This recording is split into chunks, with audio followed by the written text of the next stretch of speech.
Assalamualaikum warahmatullahi wabarakatuh. SMK Wali Songo bisa. Anak-anak, sebelum kita mengawali pelajaran Penjaskes, marilah kita awali dengan berdoa, dengan bacaan suratul Fatihah. Al-Hadina Al-Fatihah. Selesai. Baik, saya perkenalkan, nama saya Tati Tajab. Saya mengajar di SMK Wali Songo mulai tahun 1989. Kalau dihitung tahun sekarang sudah 31 tahun. Mungkin dulu orang tua kalian yang saya ajar, sekarang regenerasi sampean yang saya ajar. Baik anak-anak, apakah kalian di rumah sehat semua? Alhamdulillah kalau semuanya sehat. Mari kita simak pelajaran Penjaskes yang kita bahas. Kali ini Ibu membahas materi atletik.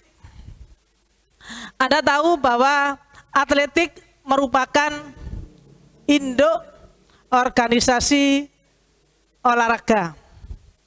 Atletik juga merupakan olahraga yang tertua.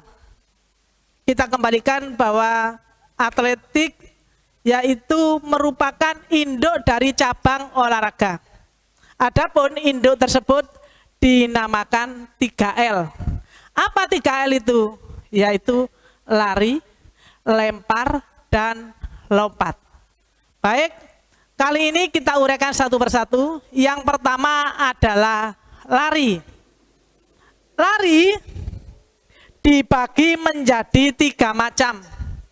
Yang pertama yaitu lari jarak pendek. Ya, lari jarak pendek. Next.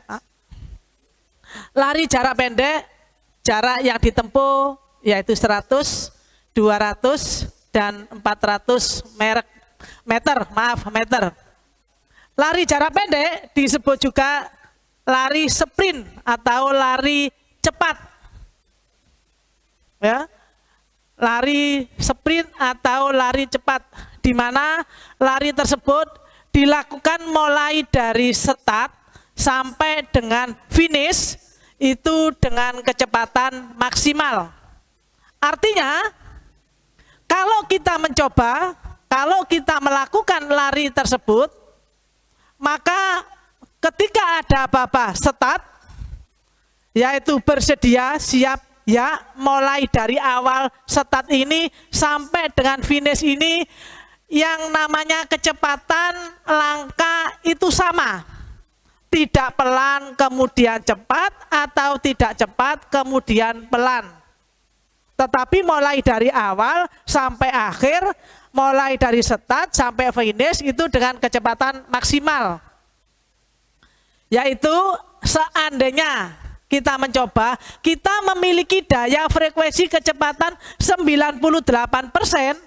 Kalau kita lakukan, kita mencoba di lari 100 meter, 98% ini kita mencoba mulai dari start sampai finish sama. Kita keluarkan secara keseluruhan. Nah, itu kalau kita melakukan lari jarak pendek. Nah, lari jarak pendek ini biasanya membutuhkan lintasan. Apa lintasan itu? Lintasan itu merupakan batas antar pelari. Di dalam lari jarak pendek, lintasan yang dibutuhkan sebanyak 8. Maksimal 8. Artinya tidak boleh lebih dari 8. Kalau sampean pernah melihat di daerah, di desa ada yang mencoba 4, boleh, karena mungkin pesertanya tidak begitu banyak, hanya beberapa, tapi maksimalnya 8. Lintasan 1, lintasan 2, lintasan 3 sampai 8. Berarti satu season ada 8 orang yang melakukan. Nah, di dalam lintasan itu masing-masing lebar lintasannya sama. Berapa? 1,22. Tiap-tiap lintasan lebarnya sama 1,22. Panjangnya berapa? Tergantung jarak yang kita tempuh. Kalau kita melakukan jarak 100 meter, maka panjang lapangan atau start lintasan yang kita butuhkan ya 100 meter. Atau sebaliknya, kita melakukan lari 200 meter, berarti panjang lintasan yang kita butuhkan 200 meter dan 400 meter seandainya kita mencoba yang 400 meter. Nah, itulah kalau kita melakukan lari jarak pendek. Di samping itu yang dibutuhkan atlet, yaitu sepatu khusus untuk lari. Ya, boleh tabung sepatu sepak bola. Nah, lari itu memang di olahraga itu memang butuh fasilitas. Tidak sekedar kita melakukan aktivitas, tapi juga butuh aktivitas. Itu kalau kita mengikuti dalam lomba. Tapi kalau mencoba untuk berlatih boleh, tidak bersepatu boleh, bersepatu juga boleh. Tapi kalau pakai sepatu sepak bola itu akan memberatkan pelari. Apa? Pakai sepatu yang dipakai untuk khusus lari ada, namanya Spice. Spice itu bentuknya hampir sama dengan sepak bola, tapi bawahnya itu agak lancip. Nah, itu biasanya terbuat dari paku, itu sepatu khusus untuk lari. Yang kedua yang dibutuhkan adalah start block. Dalam lari jarak pendek membutuhkan start block seperti yang dilakukan ketika kita melakukan lompat jauh. Start block itu adalah alat untuk mendeteksi atau melakukan start. Di mana posisi kaki kita menempel di start itu agar apabila kita melakukan start itu tidak sampai terpreset karena sudah terganjal dengan start block. Nah, itulah yang dibutuhkan dalam lari. Baik. Yang kedua yaitu lari jarak menengah. Lari jarak menengah yaitu jarak yang ditempuh 800 sampai 1500. Kita bayangkan 800 itu jauh sekali, apalagi 1500. Biasanya kalau kita melakukan di area lapangan sepak bola, mungkin di luarnya lapangan sepak bola. Lapangan sepak bola itu kalau satu keliling kita kelilingi lapangan sepak bola mungkin 400 meter. Tetapi kalau kita melakukan jarak 800 meter berarti butuh 2 kali putaran. Nah, bisa kita lihat pada gambar lintasan yang ada dalam lari jarak menengah ini. Ya, sampean bisa melihat. Nah, secara teknik dalam lari jarak menengah ini kalau kita melakukan daya frekuensi kecepatannya lebih rendah daripada lari jarak pendek. Artinya apa? Kalau kita melakukan lari jarak menengah, maka kecepatan yang kalau daya frekuensi kita yang kita miliki 98%, kita terapkan, kita coba di lari jarak menengah, tidak kita keluarkan secara keseluruhan, melainkan kita mencoba di 60% dulu. Daya frekuensi kecepatan kita 60% kita keluarkan kira-kira 200 meter, baru naik 65 daya frekuensi, baru naik sampai kira-kira sudah mendekati 100 meter. Nah, di antara kita sudah mendekati 100 meter itu daya yang semula kita miliki 98% itu baru kita tekankan secara keseluruhan. Nah, ini secara teknik di dalam melakukan lari jarak menengah supaya nafas kita bisa teratur. Nah, kalau kita mengambil lintasan yang seperti gambar di atas, ini yang seperti gambar itu kurang jelas nak ya.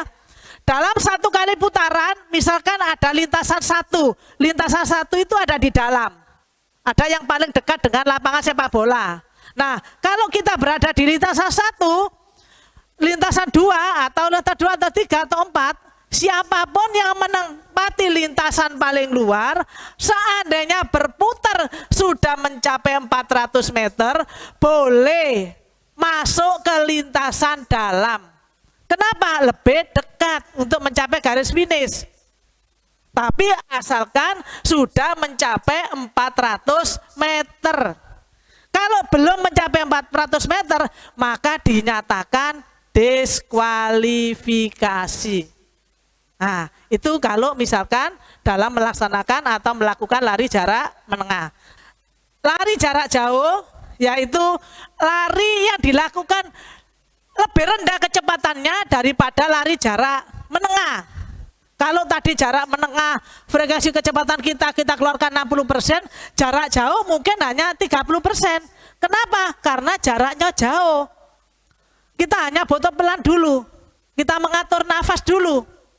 Ya, tapi kalau misalkan kita sudah mencapai 500 meter, kita coba jarak jauhnya berapa? 3000 meter.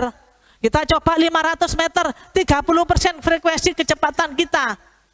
Daya kekuatan kita 30% kita keluarkan. Kira-kira 500 meter kita naikkan pelan-pelan. Ya, kita naikkan menjadi 35. Terus kita naikkan lagi menjadi 5. Jadi tahapan begitu. Tidak cepat, kemudian 100 meter kita tidak bisa melanjutkan. Nah, tidak boleh ya. Ini secara teknik kalau kita melaksanakan atau melakukan lari jarak jauh.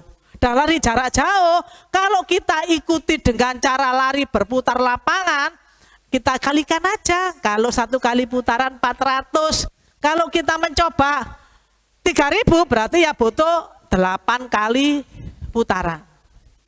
Baik, anak-anak, itu yang bisa saya sampaikan. Mungkin ada kesempatan lagi kita lanjut lebih jelasnya lagi tentang bagaimana kita mencoba.